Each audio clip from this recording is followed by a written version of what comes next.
Bună tuturor, eu sunt Raul sau V3 Chrome și am revenit cu a doua parte din evenimentul de Paște. Data asta deschidem 50 de ouă, în total sunt 96 până acum. Tura viitoare vor fi 104 ca să compenseze să se facă 200.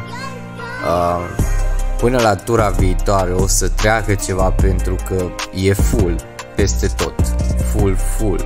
De-abia am reușit să fac 50 de ouă și e destul de greu. Plus că la următorul video deja Alex o să aibă level 100, o să revin cu ceva upgrade-uri mai frumoase și așa mai departe. Și alchimia toată echipată, că momentan are doar două piese, rubinul și jadul.